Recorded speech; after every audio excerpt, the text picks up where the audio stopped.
নমস্কার, the moms recipe চ্যানেলে আপনাদের স্বাগত। শীতকাল মানেই কড়াইশুঁটির কচুরি।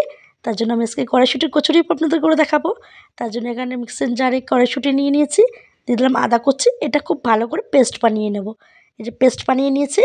এবার কড়াইতে তেল গরম করতে দিয়েছিলাম, তার মধ্যে দিয়ে দিলাম অল্প সামান্য পরিমাণে কালো জিরে, দিয়ে দিলাম বেটে রাখা কড়াইশুঁটিটা। খুব ভালো করে নেড়ে নিচ্ছি। এর মধ্যে দিয়ে দিলাম স্বাদ মতো নুন, দিয়ে দিলাম জিরের গুঁড়ো, আর দিয়ে দিলাম লঙ্কার গুঁড়ো। জিরের গুঁড়ো দিলে স্বাদটা খুব ভালো হয়। এটা খুব ভালো করে নেড়ে নিচ্ছি। একটু চিনি দিয়ে দিলাম।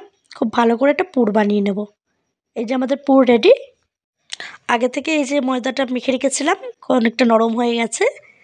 এবার ময়দা থেকে অল্প অল্প করে লেচি কেটে নিচ্ছি। এবার লেচিগুলোকে একটা বাটির শেপ দিয়ে তার মধ্যে কড়াইশুঁটির পুরগুলো দিয়ে দেবো। এই যে দিয়ে মুখটা বন্ধ করে আবার গোল করে নিচ্ছি। এমন করে প্রত্যেকটা আমি গড়ে নেব।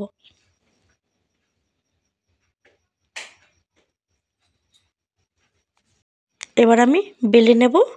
এই যে আস্তে করে বেলে নেব, বেশি চাপ দিলে ভেতরে পুরটা বেরিয়ে যাবে। খুব ভালো করে আস্তে আস্তে করে বেলে নিচ্ছি।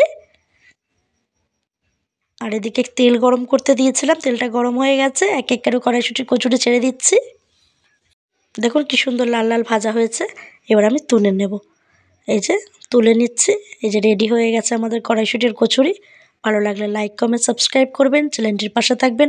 ধন্যবাদ। অবশ্যই কমেন্ট করে জানাবেন রেসিপিটি আপনাদের কেমন লাগলো।